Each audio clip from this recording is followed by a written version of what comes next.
Welcome to another episode of Conduct Detrimental. Dan Lust, Mike Kravchenko. We're matching today. I like these cream shirts we got going here.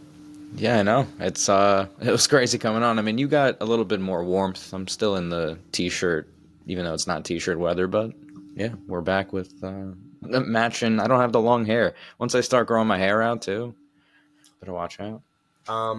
It's I got a lot of chest hair under this sweater, and it's not necessarily great for the summer, but it's great for the winter. Great for the winter. Um, okay, so we got an interesting show today. We're going to talk about Randy Shelton's bombshell lawsuit against the Los Angeles Clippers. That's Kawhi's old trainer at San Diego State and the San Antonio Spurs, who has sued the Clippers basically for wrongful termination. There's a number of causes of action, but he's alleging a lot of, we'll say, acts that would be violative of the NBA's constitution. So we'll cover this. It wasn't the case that I was following that closely until we started prepping for the show, and I'm like, this should be a much bigger deal. Then we are going to straight into the world of, Mike, what do we call Taylor Mathis? An influencer slash sports handicapper, or maybe a former handicapper? Is that the easiest way to say it? I don't know if we have a term yet for that space right now, the internet betting space. I mean, Twitter is rampant with that, so I I think we don't know. could call her an influencer. I think we can call it influencer. So if you don't know Taylor Mathis, she is allegedly known for a segment called Walking Bets, and she's got into a little bit of cryptocurrency controversy. So we will cover that. But yeah, we don't normally get to cover cryptocurrency controversies. Taylor Mathis is a basically brand ambassador for DraftKings. So DraftKings is getting under some scrutiny. So we'll cover it. We'll try to give you guys the latest on that. We're going to talk about Brandon Aubrey. You don't hear this every day. You hear about DNP CDs, did not play coaching decision. You don't hear about DNP JDs. Mike, what does the JD stand for? Jury duty, surprisingly. Jury duty, DNP jury duty. Brandon Aubrey, star kicker for the Dallas Cowboys. Mike, what did you tell me? He was the highest scoring player in the league right now? Yeah, I mean, he's we always get that with kickers, but yeah, he's become really the premier kicker in the league. So this is a big deal. I mean, not nothing. Speaking of big deals, we're going to talk about a starting quarterback, former first overall pick, getting warned for his use of Zyn on the sidelines. We'll talk about that. Was not aware that the NFL caught on to Baker. Spoiler alert, Baker Mayfield. And then we'll talk about an update in the Joel Embiid case, and we'll talk about an update in the UFC class action lawsuit case. Mike, you and I are recording this on October 29th. We are 2 days away from Halloween. Mike, you're going to ask me what I am dressing as for Halloween. Yeah, I'd love to hear what you and the family. What are the kids dressing as? We gotta, it's a new year now. I think it's been over a year. I think on the podcast or close to it. So Over a year of me and you on the podcast? yeah, working together on the podcast. Wow. So Wow. yeah, I mean, I forget what it was last year, but I'm excited to kind of hear this new one. I am hoping people don't remember what I dressed as last year because I might be dressing as the same thing this year. I got my outfit. It's a sweet outfit. It's like a big onesie that I look like a skeleton. It's great. And then my backup one when I'm going low key Halloween is like when you don't want to try too hard, but you got to dress up because the kids are dressing up. That's my Adam Graves New York Rangers authentic Stanley Cup '94 jersey. So that one's pretty sweet. That one, I wore that to one of the Conduct Detrimental meetups. I think did you go to that? No, Mm-mm. that was pre Mike Kravchenko era. Pre Mike Kravchenko. That was the Conlon Farrell era. Conlon was acting a fool at that night. But what happens at the Conduct Detrimental Bar Night stays at the Conduct Detrimental Bar Night. I did Brooklyn Sports Law Symposium last week. I met a lot of listeners at the Brooklyn Sports Law Symposium. A lot of people that have not ever reached out to me before. They came up and they're like, I've been a long time listener to the podcast since this made me feel a little bit old. Someone told me they've been listening to the podcast since they were in college and they are now a 3L. So that means that they've been listening to all eras of conduct. That's true OG listener. I did yeah. So listen. I mean, hey, I'm not too far off. I was 2019 was I was in college. I was 2 years off of grade. Yeah, I was a junior in college, and now 2L. It's interesting. I don't know. Shout out to the OG It's listeners. cool. I love to hear it. So I did recommend my Carl Anthony Towns bet. We'll do it really quick. He had like a 7 rebound game, then he had a 15 rebound game, and then a 10 rebound game. So he's in the conversation. I'm thinking that one's okay. I had a couple other bets. I'm not going to necessarily talk about them, but the cat one's a big one. My Sixers bet, meanwhile, looking very good, which we'll talk about momentarily. That's my big bet of the year. Okay, Mike, you ready to roll? Oh, let's do it. Okay, before we get started, reminder, podcast sponsored by Themis Bar Review, top bar prep company in all of the galaxy. At least my peeps, the my mentees, those that reached out, those my students that took the New York bar exam. I didn't hear of anybody that failed, of at least my peeps. But to the extent that you were a listener and you did not pass the bar, my inbox is open. So I'm happy to chat. Sometimes it feels like the world's against you. I have had people in years past that have reached out that are very close, close contacts of mine. But I know that the world can be really tough when you don't pass the bar. So I'm happy to help. This is not necessarily part of the Themis ad read, even though Themis is the best. But your friends Mike and Dan here, happy to help talk you through a tough time. Don't get too down on yourself. Not that big of a deal. Okay. You ready, Mike? Let's do it. Okay, let us dive into topic number one. That is the Randy Shelton versus the Los Angeles Clippers LLC, Lawrence Frank and Doe's 1 to 100. Mike, this is a bombshell complaint. Complaint is filed in the Superior Court of California, the County of Los Angeles. I'm going to just read the cause of action. We're not, neither of you or I. I mean, I'm a lawyer, but I'm not a California lawyer. I don't practice in employment law. But here are the extent of the causes of action, and people can. I guess I did retweet this already. Am I on my account? I guess I'm on my account. Yeah, I retweeted this. I just blacked out and retweet things. I have no concept of having done that, but I guess I did it at some point. So that is on my feed. Here are the causes of action: whistleblower retaliation. Violation of Labor Code 970, discrimination violation, retaliation, failure to provide reasonable accommodation, failure to engage in the interactive process of violation, and failure to prevent discrimination, harassment, retaliation, and violation. Okay, so I recommend reading this complaint. There is, Mike, bombshell after bombshell after bombshell. So I had been thinking about the Clippers this past offseason, and we do this as sports fans. I'm sure we're all alike. Like, I think about, in the moment. I remember, and I was a slave to the moment. It's like they got Kawhi Leonard. Like, they gave up all this draft capital to get Paul George. Like, they have Ballmer. They want, and the Lakers, just won the title, but there was all this optimism. The Clippers getting a new arena. It's a lot of optimism. But if you looked at the draft capital that they gave up to get Paul George, it was kind of scary. Like, they gave up a ton of assets. That trade included Shea, or as we're going to say, I say Shea Gilgeous-Alexander, but you can just call him SGA. SGA is a top 3 MVP candidate right now. So that was a trade that was done on July 10th, 2019. He signs a mega contract with the Clippers to be paired with Kawhi. The future looks bright. Kawhi has just won a title with the Raptors. He's won a title, I think maybe 2 titles with the Spurs. It seems like a really good deal. The trade they give up to get Paul George, again, SGA, 1 first-round pick, 2 first-round picks, 3 first-round picks, 4 first-round picks. And the first-round picks are not done. Another 2025 first-round pick, I guess two 25 first-round picks, a 26 second-round pick. So the comp is not continuing to stop. And that comp, Mike, very importantly, is going to the Oklahoma City Thunder, which are amongst the 2 or 3 favorites on the sports books to win the NBA title.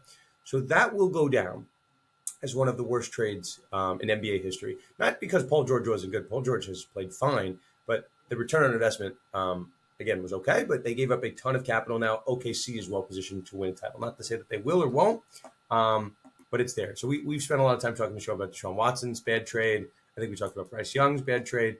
This one's right up there. This one's right up there in mega draft capital. And the only time that those trades work, like when Anthony Davis was traded to the Lakers, like they gave up a ton of assets to the Pelicans, but the Lakers left with the title. The Clippers Paul George era is now ending without a title. It's gone. Paul George is now with the Sixers, who we'll talk about momentarily.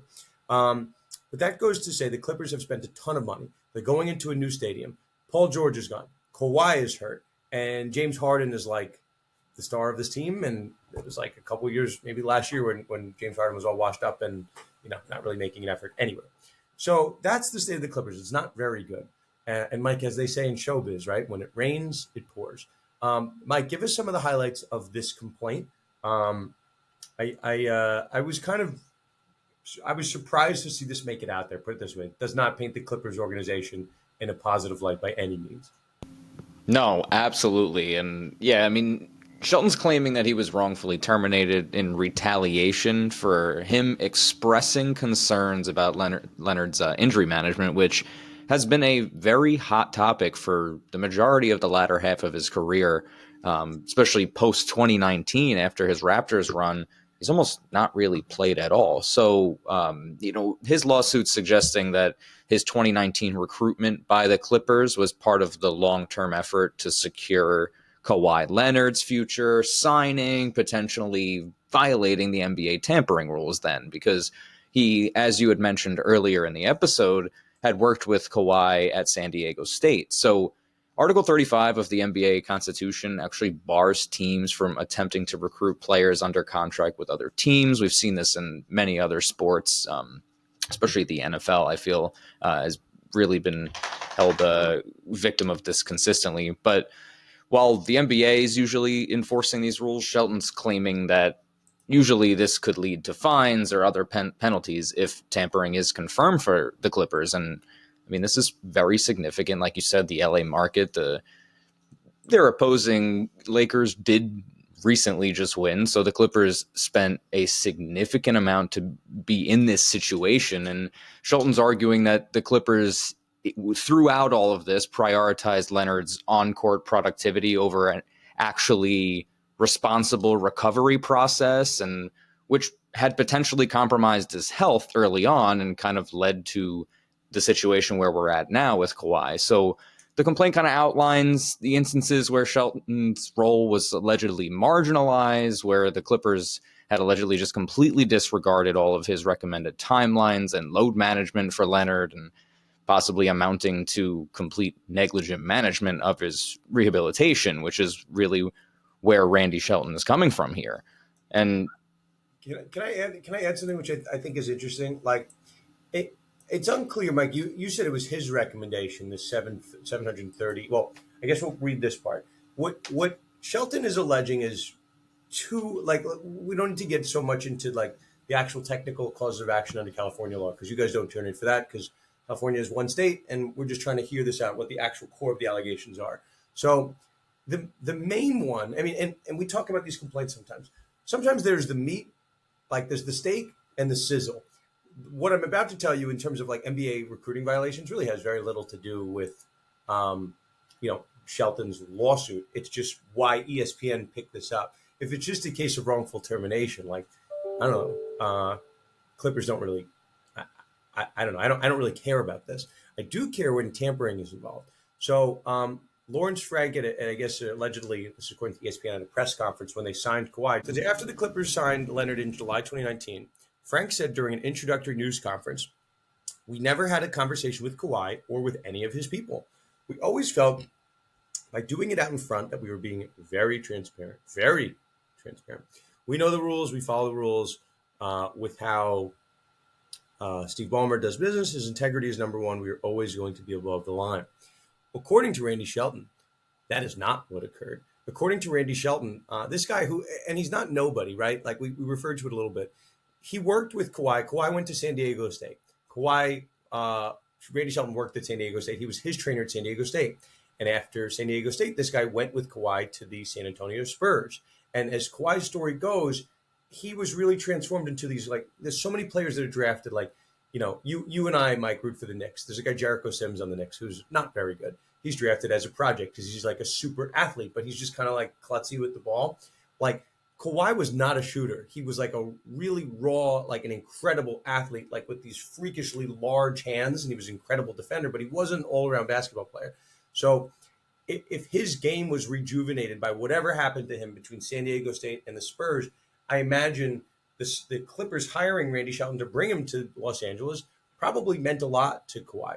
Um, so what is being alleged by Shelton is that there was a rug pull situation, that he was brought into the Clippers to lure Kawhi, and then the second that Kawhi signed, he was kind of thrown to the background. So between 2019, Mike, when did they let him go? Is it 23? Yeah, July 23. So for 4 years he was on staff. This might be a little interesting. He's on staff for 4 years. He's claiming he's basically a lame duck guy. He's just basically on staff with no power. He wasn't allowed into meetings. So I'm getting back, doing a little bit of a weave to get to our original point. He's saying that Kawhi's injury required a 730-day rehab period. We'll call it that. He needed to be out for 730 days. So maybe that was his recommendation, but it seems very clear that he had no authority within the organization. He's alleging that. So even if he said 730 days, you're entitled to another opinion. So this is not like, and I'm certainly not one, if when I read a lawsuit that I certainly believe every millisecond of this, but if he's acknowledging that he was not at the front of the line in terms of valued medical opinions on the team, 730 is a lot. And certainly with the amount of capital that is invested into Kawhi Leonard and the time frame that Paul George is on the team, as we just spoke about, Clippers are certainly incentivized to try to get him back to the court as soon as possible. Where I think this makes the Clippers look really bad, and why I was surprised this case sees the light of day. Mike, are you of the opinion? I mean, I'm just reading like news reports over years that Kawhi is healthy, but just like aloof and doesn't want to play. I mean, that's my interpretation of That's Kawhi. been a significant narrative that's been pushed, at least by media. And By who? By who, Mike? is it the media, or is it just us scrolling the algorithm though? But where would the media get that from? Yeah, I guess the team. That's the problem. This story, again, it's all allegations, but it's a bad allegation to get out there. It's not one you hear that often. The allegation is basically that the team has like poisoned the media into this narrative, and they're saying like Kawhi's healthy, just not playing, just not showing up. He's here one day, he's gone the next. But according to Randy Shelton, who obviously goes way back with Kawhi, he's saying that that's not the case, that Kawhi is really hurt and has been a soldier and a warrior coming back to the court early, and obviously playing very well last year, averaged, I think around 25 points. Obviously he's been very good when healthy, but he hasn't, like there have been guys that have missed a year plus, like Lonzo Ball is just coming back from that injury. Obviously different injuries, but basketball is a sport that requires like, twitchiness and these athletic movements. You can't just like hide injuries. So, that's the narrative that Shelton's trying to reset. So, he certainly didn't do his boy Kawhi any favors by dropping this lawsuit while, Kawhi is still a member of the team. But it might help Kawhi's narrative, because there was certainly a brief window, and I remember it was the summer of 2020. It was like right around, or maybe it was right before. Yeah, it was July of 2019.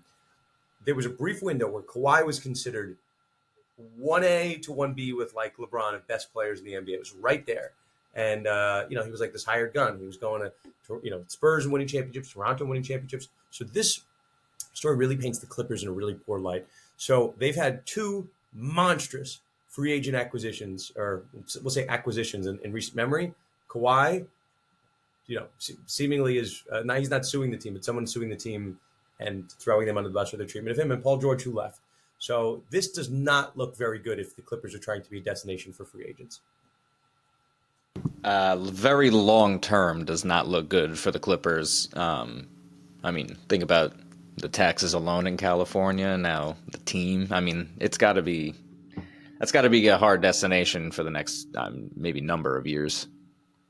This doesn't look good. This is a quote from the attorney, John David. Quote, "We hope our client's lawsuit will serve as a wake-up call to the Clippers organization that their players are not just dollar values, but are humans requiring proper and not hastened health and recovery treatment for their careers and lives afterwards." Wow. And just so we're showing you both sides, the Clippers issued a statement denying the allegations. Quote, "Mr. Shelton's claims were investigated and found to be without merit. We honored Mr. Shelton's employment contract and paid him in full." This lawsuit is a belated attempt to shake down the Clippers based on accusations that Mr. Shelton should know are false.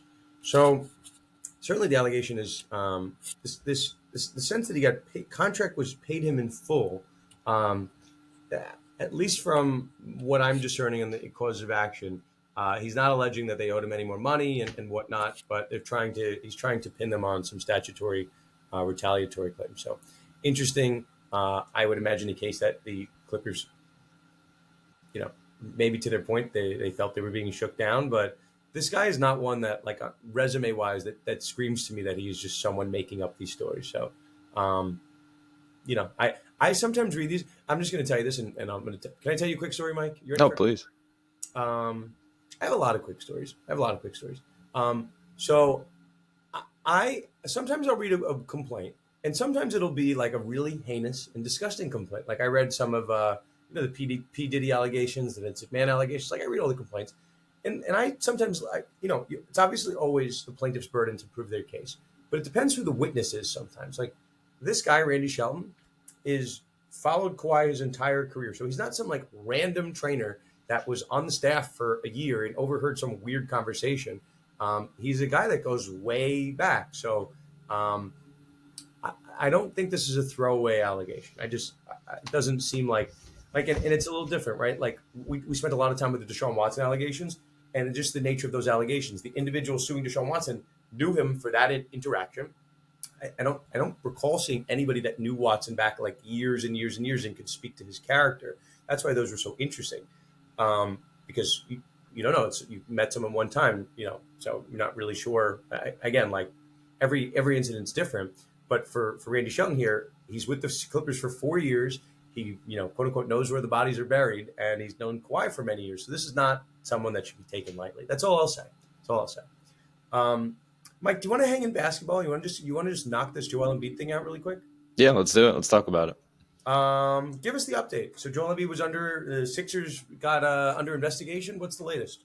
Yeah, we actually mentioned, previously on a couple of podcasts, it went into the bet that you had placed, obviously, with the Sixers, and just talked a little bit of suspect statements and comments that Embiid was making about not playing back-to-back days or back-to-back games. Same with the coach, Nick Nurse, had also made a statement on, both actually Embiid and Paul George. So that they want these guys to play, want them to be healthy basically throughout all of the season. So all they're going to do is most likely not play back-to-backs is what the statement really was, and how but he's not going to answer about the statuses of Joel Embiid and Paul George's injuries, which is very interesting. And to me, what just doesn't make sense, and we were talking about it earlier, is just they opened this investigation once Embiid really claimed, and the team claimed, that he was ruled out for what was described as left knee management. And what doesn't make sense is that there's actually apparently no structural damage, and that it doesn't have an injury designation beyond knee management, and that, which is very interesting for teams and for reporting. And it's just, we're going to be smart about it. Part of being smart is having Paul and Joel probably not play many back-to-backs, if any.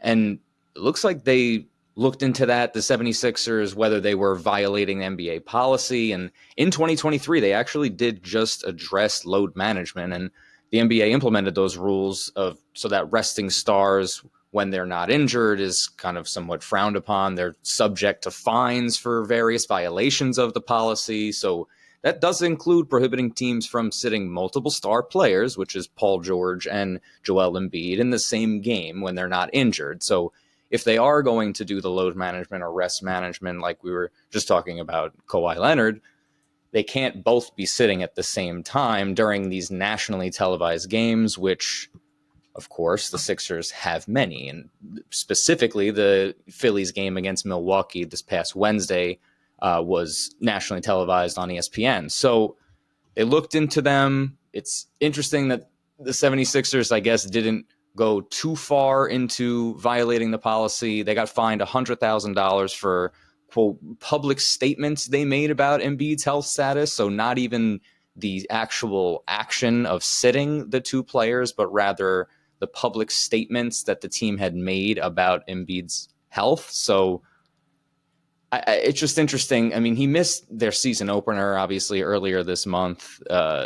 They confirmed that he was actually unable to play, allegedly, in the investigation. So Nick Nurse shutting down all comments. We have no idea. Like, I mean, it was a little bit of a confusing situation almost that, they put these policies in place, and situation that seemingly kind of fit the bill was found to not fit the bill, and they still fine them just for how the team actually spoke, both Embiid and Nick Nurse, about the team, about his injury. So I don't think this will be the first time that we see not only just confusion and murkiness within this policy that they set up last year, but I think definitely not the last time that we're going to hear about it from this team and this player specifically, because this is, this was something that we talked about coming into the season, that the load management will become an issue, and it's now already become an issue, fine wise and policy wise. So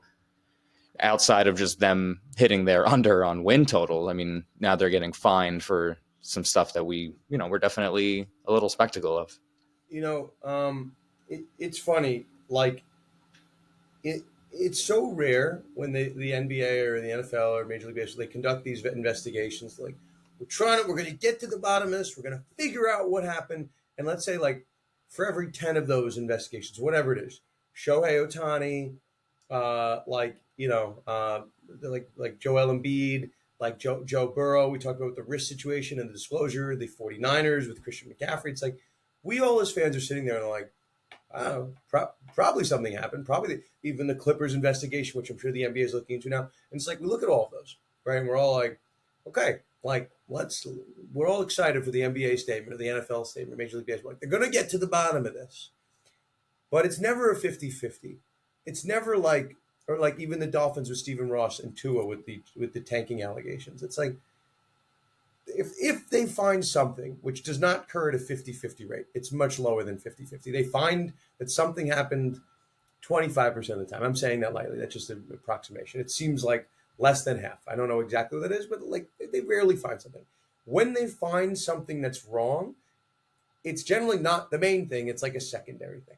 So we need to remember as fans, right? Like, the NFL, Major League Baseball, NBA, those are not public institutions, which require some level of like transparency. These are private organizations and private billionaire owners that, like, other than the kind of like window washing of like, hey, we're looking into it, guys. We're going to make sure Shohei didn't cheat. It's like, for the person that's getting investigated is like important. Like, here, it's the Sixers as an organization, or like, Kawhi Leonard, who is a Clipper, right? Or like Steve Ballmer. Like, those are important people. The leagues don't generally find anything wrong here. And again, I'm happy to be wrong. I'm happy to be so wrong. But like, when Joel Embiid came out and said that like he's not playing back to backs for the rest of his career, like, the NBA has punished teams in the past for like intentionally resting players because of their television policy, and that's why the NBA does it, to not allow teams to cheapen the television policy. And for fans' purposes, like, if you go to buy a ticket and Joel Embiid you think is going to play in that game, like, Joel Embiid should play in that game. Like, he shouldn't just sit out whenever he wants to get ready for the playoffs. Like, that's why the policy was put in place. But it's like the NBA sends the wrong message by punishing Joel Embiid on the first day. That said, Embiid looks like he might be out for a little bit. He hasn't played yet. I told you, I came on the show and I said my best bet of the year was 76ers under 52.5. So, I look at the updated lines every so often. And I looked at it's been a week into the season. It hasn't been that long. Do you know what the updated Sixers win total line is? From 52, like a week ago. 47. 48.5. Dang, that was close. That's bad. I feel confident. I'm looking pretty good with that little wager. Hey, Embiid is a multiple game. I mean, his replacement is not winning, the same amount, 3, 4, 5 games. So, No. Yeah, you're right. And Paul George is there. So, maybe, I don't know. Maybe he makes up the difference. But yeah, the Sixers don't look that good. So speaking of but like people might look at the story, and I remember Bengals fans on Twitter were like, and I had wrote an article for Law 360 on how the Bengals could be sued for, like in theory for this class action lawsuit. Dave Portnoy was all about it. And then Bengals fans in my replies was like, see, the NFL didn't find anything wrong. And I'm like, that doesn't mean anything. Like, congrats. Like, it's like when your parent, like, uh, can I tell the story? I think I can tell the story. It's like, I was once as a young lust on the playgrounds. I was accused of pushing another child and injuring them on the playground.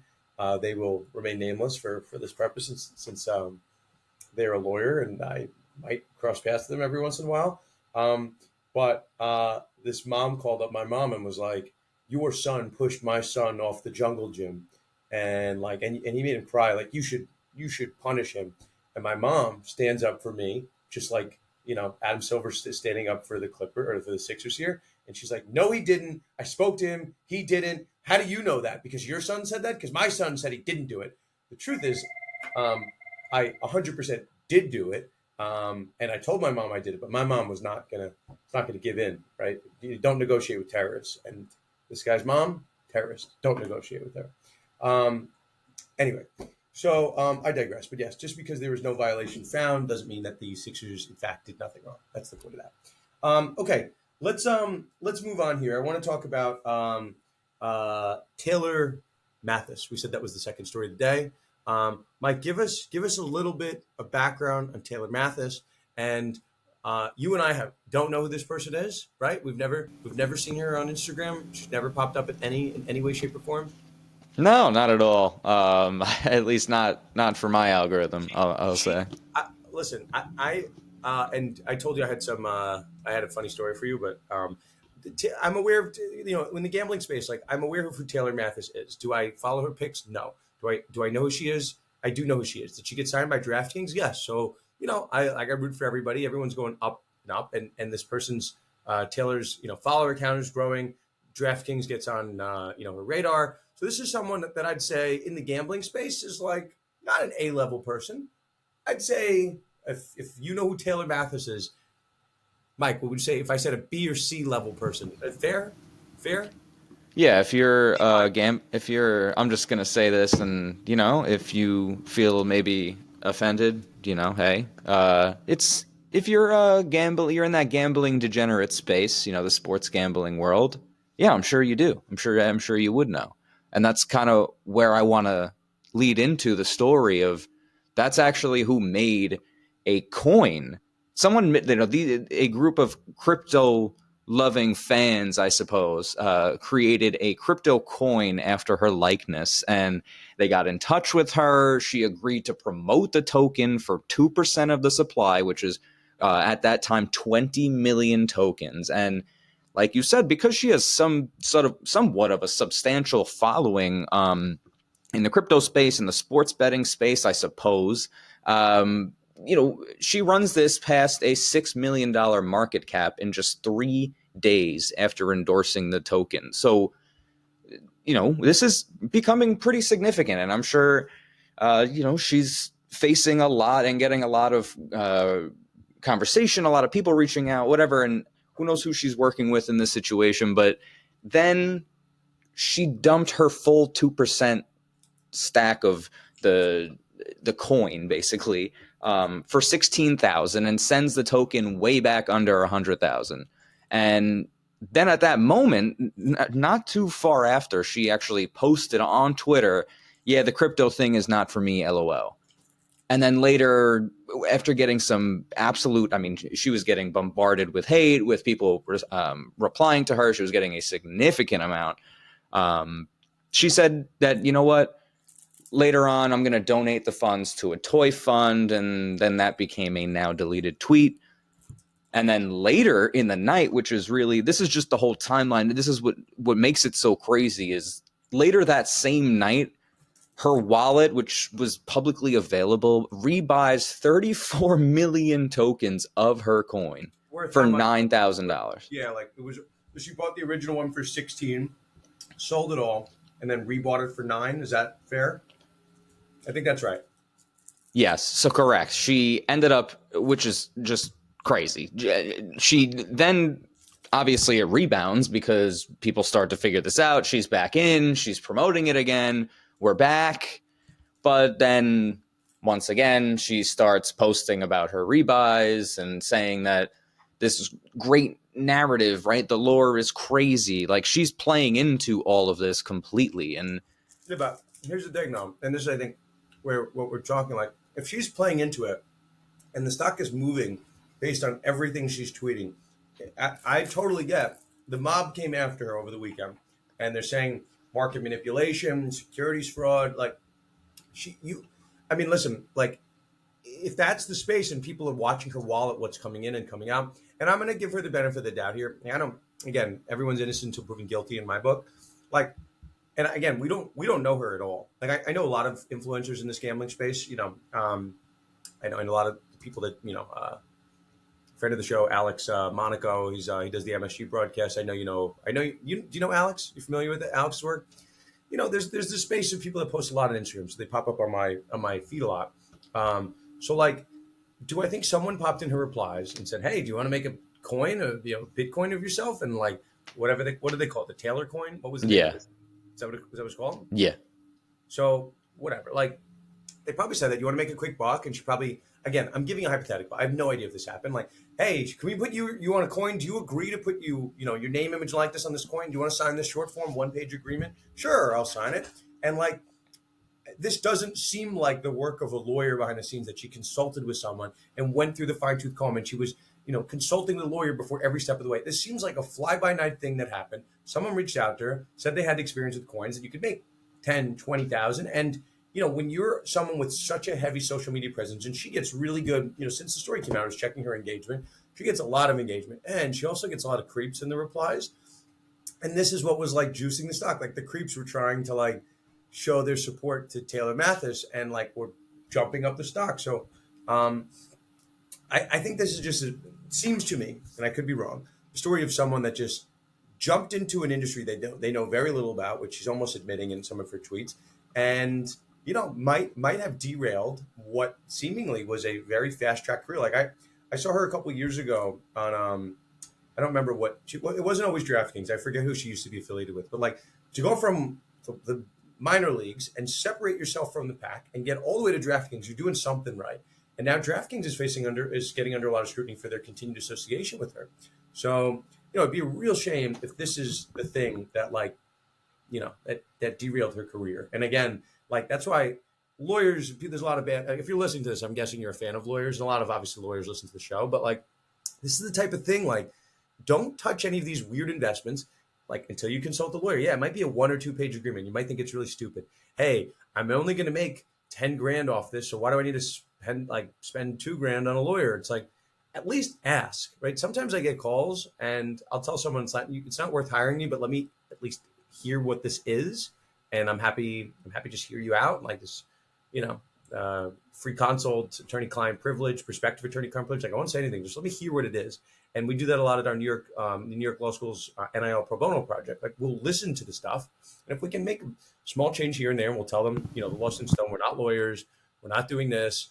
But like, just read this article or check this out, and obviously with all the proper disclaimers. But like, this just seems too right. It seems too on the nose as to what happened. I mean, I agree, Dan, and there's nothing else really to it as of right now, but we'll definitely follow closely. And hopefully this doesn't become a common thing, and those in the space do learn from that because they are, they're setting some rules now, the SEC and everything else. So call me, Mike. Call me. Oh, student Dan. I remembered the story I was going to tell you. So, my Instagram algorithm is like the following: it's gambling content, it is poker content, which I think I've spoken on this podcast. I dabble in the arts of poker. Obviously it's like little kid stuff because my girls use my Instagram and there's like animal videos, whatever. And the fourth one, I guess, golf too. There's a lot of golf, whatever. The last one, which is very odd, and I referenced this on the podcast like a couple weeks ago. I get a lot of Costco guys content, a lot of I don't know, and like I'm not gonna lie, I like the Costco guys. I like the double chunk chocolate cookie. Like I'm into them. So my wife and I were talking about what costumes to do, and this is how we ended up being both skeletons. I'm like, she's like, what should we be for Halloween? Have I told you the story? No. So she's like, what should we be for Halloween? Like, let's come up with something really creative. And I'm like, okay, I got it. Like, I was fascinated with the ray gun story from the Olympics, like the Australian breakdancer. I'm like, let's be ray gun. And my wife, hidden talent for anybody listening to this podcast that knows Rachel in real life, she's actually a pretty good breakdancer. She has like her moves. She's got the can opener. She's got some breakdancing moves. And I'm like, this would be so much fun. And it's a really easy outfit. It's like green sweatpants, little green Australia golf shirt, and a green hat. It's like so easy. And she's like, no one will understand who that is. And I'm like, disagree. Ray gun's an international phenomenon. But you don't want to be ray gun, it's fine. We'll be the skeletons from last year. So like a week before, on my feed popped up somebody doing the Costco guys. So like the little boy, what's his name, Big Justice, with the chicken bake thing. You're nodding. You understand this. I loved. Like I said, boom. Let's go. So the Instagram has taught me. And by the way, those guys are on Barstool. I think they're everywhere. So, and then I go to Rachel. I'm like, maybe we should be the Costco guys. It's a really easy outfit. Like, look, it's just like a pink shirt and like black shorts, and I'll wear a black hat. I'll be the double chug chocolate cookie guy. So my wife's like, no one will know who that is. That's weird. We're not doing that.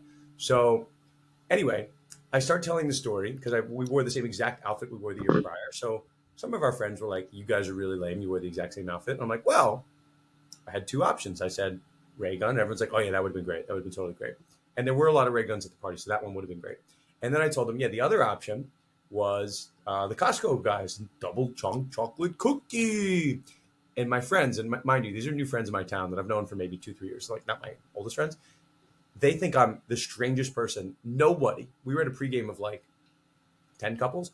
No one knew who these people were. And they're like, why do you know who they are? Like, that's weird that you follow these like influencers. I'm like, I don't watch their, like, I'm not like on their YouTube channels. They find me in the algorithm. And so now there's a good population. And maybe you as listeners think I'm weirdo that I know who the Costco guys are. But like, then they have to both think we're weird because we both know who the Costco guys are. And they were on Barstool. They're huge. They're humongous. They've been at games. They were, I think, they threw out the first pitch at a Met game. Yes. Stop. Yeah, come on. The Rizzler. With the Rizzler. Come on. On Jimmy Fallon. He was on something. Yes. So I'm not weird. They're weird, right?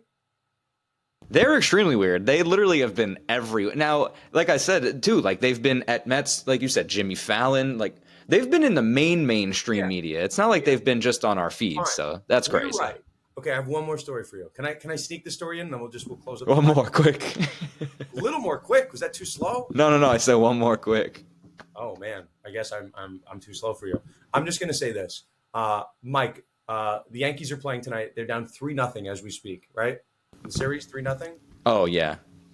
I hope they win. But your boy had a David Wellsian type golf performance.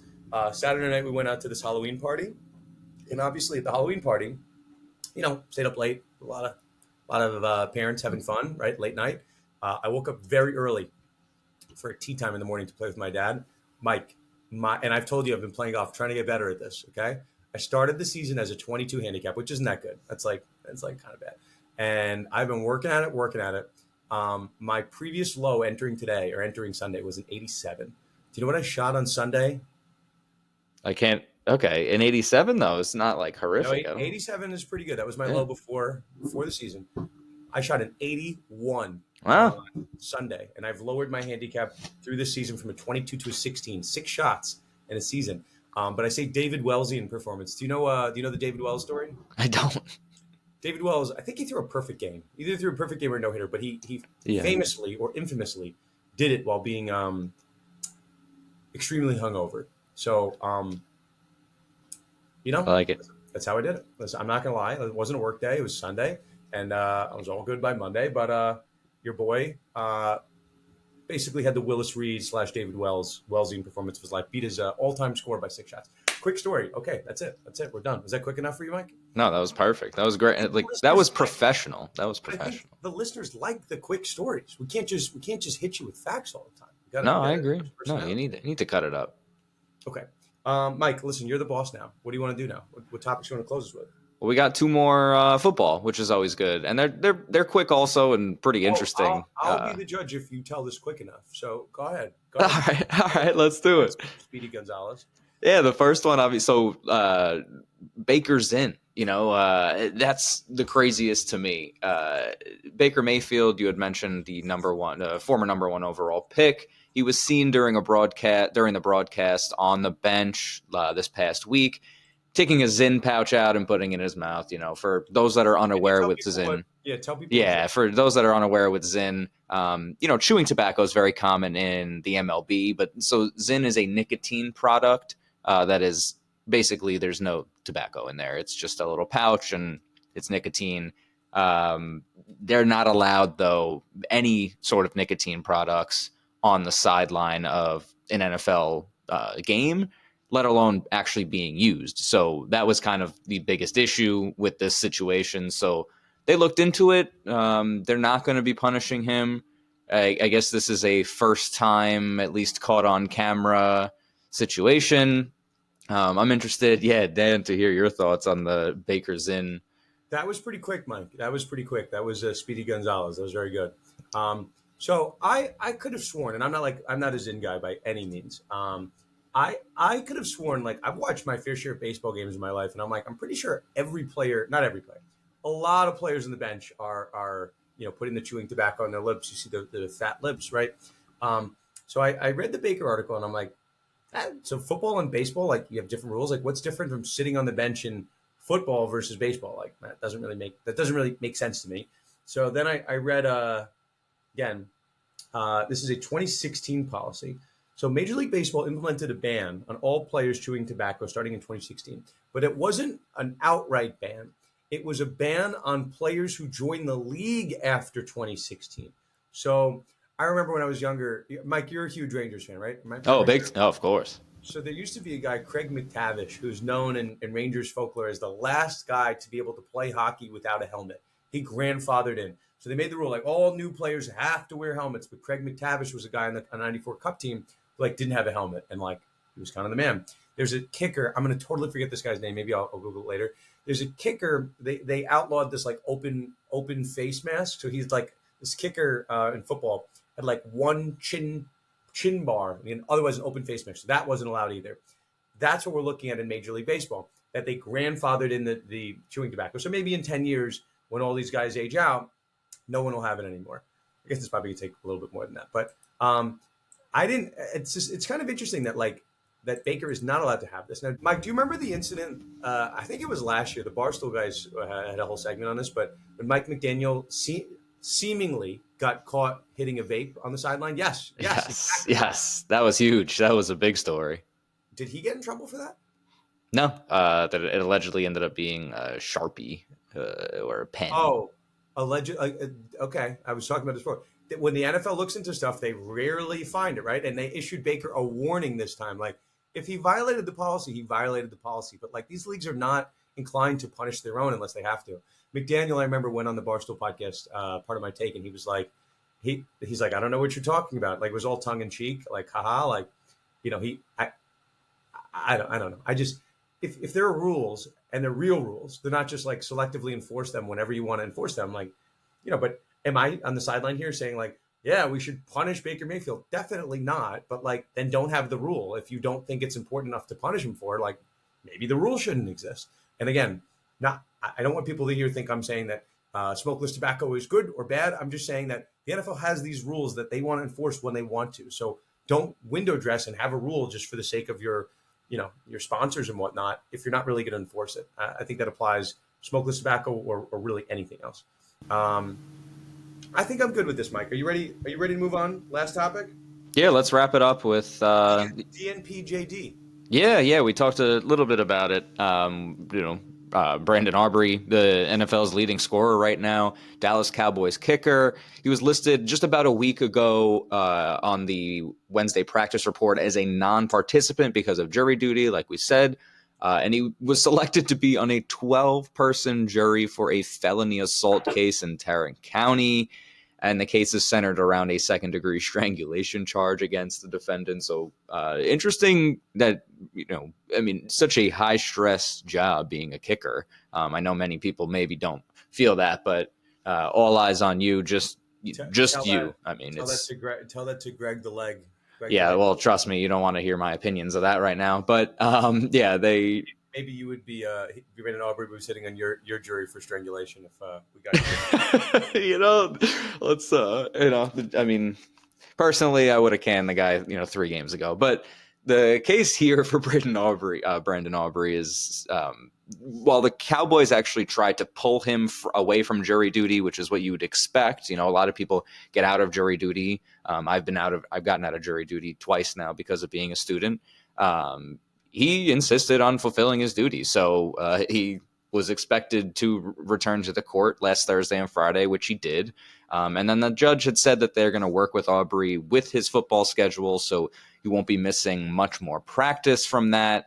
Obviously, on the game as well on Sunday, he was able to participate, still do incredibly well. I mean, after being signed from the USFL prior to 2023, he's been, arguably the top kicker in the NFL. So this is that's why this is, I think, so much a significant story, and just the fact that we don't really see this much, that players or coaches end up going to jury duty, and maybe some smaller staff, but a significant player definitely not. I have to stop you here because Mike, I usually do and obviously did a great job with that breakdown, but you buried the lead on the most important part about Brandon Aubrey. Yes, pretty cool that he had jury duty and he wants to serve a civic duty. Do you not know why Brandon Aubrey is incredibly significant? Let me hear it. I'm so excited to tell you this. Brandon Aubrey, and maybe our listeners don't. Brandon Aubrey is a really hot fantasy ad. He's a fantastic kicker. You just say he's leading the league in kicking. There will be at some point a movie made about Brandon Aubrey, and this maybe will be a fun footnote that he had jury duty. Brandon Aubrey played college soccer. Okay, 4 years of college soccer at the University of Notre Dame between 2013 and 2016. Okay, he did not play college football. I don't think he ever played high school football or college football. He just was a soccer player. So he must have been pretty good. He gets drafted in the MLS 2017 draft by Toronto FC. He gets loaned. He makes his professional debut in 2017. Then he goes to a lower level club, USL, Bethlehem Steel. And then they release him at the end of the 2018 season. So this guy is a professional soccer player. And by the end of 2018, is no longer professional. I think he got cut. And he decides to become a software engineer. So that's 2018. And for a year, he's not doing anything in sports, not doing soccer, not doing anything. And he's watching a TV game. And some kicker, who I guess shall remain nameless, it's not in the story, misses a field goal. And I guess they're watching it together. And the wife goes hey, Brandon, you could obviously do that. You wouldn't miss that.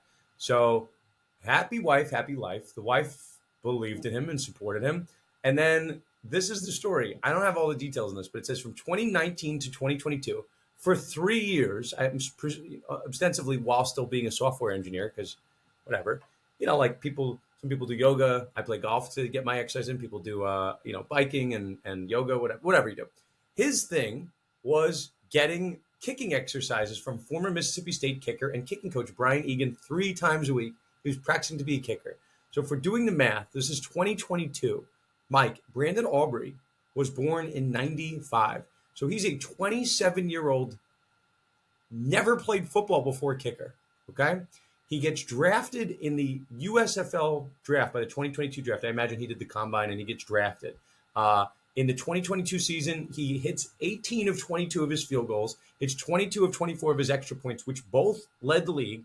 And then he led the league in with a 66.5 kickoff length average. So the guy was the best kicker in the USFL after having never played. Okay? Then he plays for the Stallions the next year, does really well. And then guess what happens? You ready for this? Please, Ready the Cowboys. Signs with the Dallas friggin' Cowboys. Brandon Aubrey is a unique bird. Wants to serve on jury duty, decides to pick up football at the age of 27. We should all live our lives like Brandon Aubrey. They say, you can't teach an old dog new tricks, but you can kind of teach an old, quotes old, because I'm 9 years older than Brandon Aubrey. But this guy picked up football later in life. I've never heard of this. I've heard of stories in baseball, like the story about the rookie. he was a failed pitcher and then like kind of went back in his career. Like Kurt Warner was, working at a grocery store. I've never heard of a guy that like never played the sport before and then picked it up and now is playing for the Dallas Cowboys. That is insane. It's insane. Yeah, the Cowboys, like you said, the Dallas Cowboys. I mean, this is a significant team, and I mean, he might be the best in the league right now. He is Genuinely. 66 on August 17, 24. Aubrey kicked a 66-yard field goal in preseason.